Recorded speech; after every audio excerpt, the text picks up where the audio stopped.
राजा और उसकी भारी भरकम विशालकाय सेना से विभीषणा अकेली ही भिड़ गई। उसका हर वार कड़कती बिजली, हर चाल वज्र का प्रहार और हर हुंकार रणचंडी का जय घोष प्रतीत हो रहा था। कुछ ही क्षणों में विभीषणा ने राजा कालखंड की सेना की धज्जियां उड़ाकर रख दी। उसके वार इतने तेज थे कि तलवारें टूट जाती, ढालें फट जाती। मैदान में हर तरफ रक्त और सिपाहियों की लाशों का अंबार लगने लगा।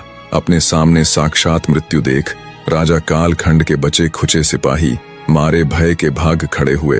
अनगिनत लाशों के बीच राजा कालखंड ठगा सा निःशब्द खड़ा था। उसे यकीन ही नहीं हो रहा था कि कुछ पल पहले तक अभेद्य दीवार जैसी खड़ी उसकी विशाल सेना यूं एक अकेली स्त्री के हाथों पल भर में ढेर हो जाएगी। भय की लहर उसके पूरे शरीर में करंट बन दौड़ रही थी। जब वज्र सी चाल में विभीषणा उसके पास आई तो उसे इतने समीप देखकर राजा कालखंड का कलेजा कांप उठा। वह दुर्गा सी रणचंडी जब उसकी आंखों के सामने खड़ी हुई तो उसका गला सूख गया।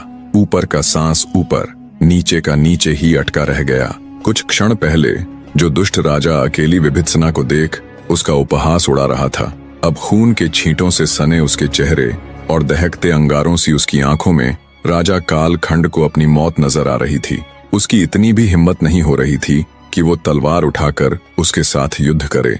सूखे हुए गले के साथ मौत के भय से राजा कालखंड हाथ जोड़कर घुटनों पर बैठ गया। विभीषणा ने बिना किसी दया भावना के, बिना एक भी शब्द बोले उस दुष्ट राजा की गर्दन धड़ से अलग कर दी।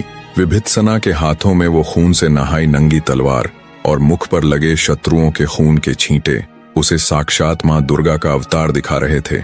जब विभीषणा की नजर मारे भय के भागते उस कायर राजकुमार के ऊपर गई तो वो तेजी से उसकी तरफ लपकी और उसे अपना बंदी बना लिया। बंदी राजकुमार को लेकर जब उसने राज्य में प्रवेश किया तो हर कोई स्तब्ध सा खड़ा बस उन्हें ही देखे जा रहा था। जब विभीषणा ने राजकुमारी के उस धोखेबाज कायर भाई को उसके समक्ष पेश किया और पूरी दास्तान सुनाई तो राजकुमारी रुद्रलेखा भी दंग रह गई।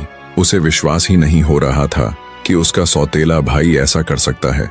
उसे अपनी महासेनापति पर फक्र हो रहा था कि उस अकेली ने इतने खूंखार राजा और उसकी विशालकाय सेना का संहार कर दिया, पर वे सब आने वाले खतरे से बिल्कुल अनजान थे।